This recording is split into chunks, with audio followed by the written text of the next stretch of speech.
Straightforward one-page bill says if you like your current coverage, you should be able to keep it. The president should heed his own advice and work with us, the Congress, as the founders intended, not around the legislative process. This bill is offered by people who, according to their own rhetoric, want to repeal the Affordable Care Act. That's a fair position. But now they are trying to do so with a Trojan horse they call the Upton bill.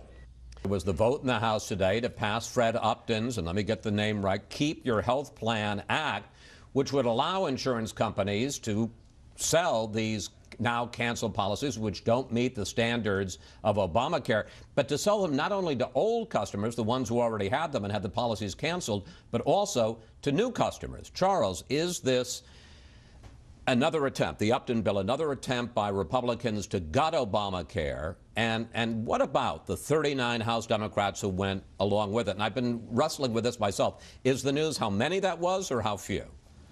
Well, if you compare it to what would have happened if Obama had done that show he did yesterday in which he pretended to want to restore the plans to people who lost them, because it is a sham. It was only intended to shift the blame. His intent is for these plans not to be renewed. He knows how impossible it'll be. He knows how many of the insurers will refuse to do it. He knows how many of the state commissioners will refuse it. So he knows only a trickle will come back. And the reason he intends that is because if all these people are renewed and they stay out of the exchanges will collapse. He needs the young and the healthy to pay the extra stuff. They need them to pay the higher than they would otherwise, so that can subsidize the older and the sick. So his intent is that it shouldn't happen.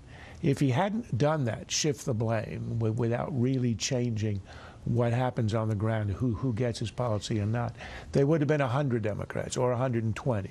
That would have been a huge embarrassment. It would have been a collapse, and it would have been a complete. That would have been more than half the Democrats in the House caucus. And that would have happened. That's why he had to do the press conference, because that would have been a rebellion against him, and he would lose as a second-term president, complete control of the party, and been a lame duck less than a year into the second term.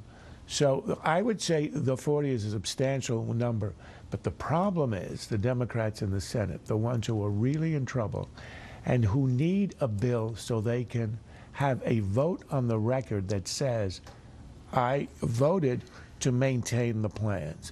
If they don't, their opponents in the election next year are going to play over and over and over their own statements, the Democrat statements.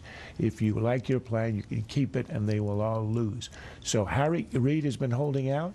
The pressure on him is going to get enormous. Dr. Comey, for 14 months, it's been the consistent excuse of this administration that the reason members of Congress do not have access to the survivors of Benghazi is because of the FBI investigation. I mean, you're aware of that, correct? I'm not, Senator. I'm not. I don't know whether the prosecutors would feel differently or there's some other reason I'm not thinking of, but speaking from my perspective, yeah, I don't have an objection to that. I have no idea why they would make these kinds of mistakes unless there was something that they don't want to disclose. Charles, briefly, your reaction to that, and also you just heard FBI Director Comey basically saying, I don't have any problem with Congress talking to the survivors. Well, it completely undercuts the administration's story. The administration can't even get its story right in this Stonewall.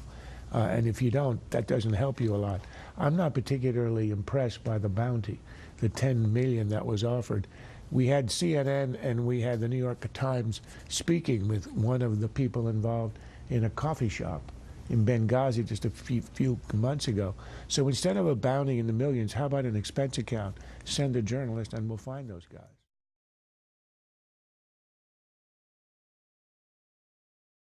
Loser Mary Landrieu, she's a Democratic senator up for Louisiana, desperate about the Obamacare. She needs a vote where she can say, I voted affirmatively in trying to allow people to keep the plans. She didn't get a vote. She's going to need one badly. The winner, Mohammad Zarif, foreign minister of Iran. It looks as if our side is caving on the interim agreement, and we are actually going to silently or implicitly grant Iran a right it doesn't have, a right of enrichment.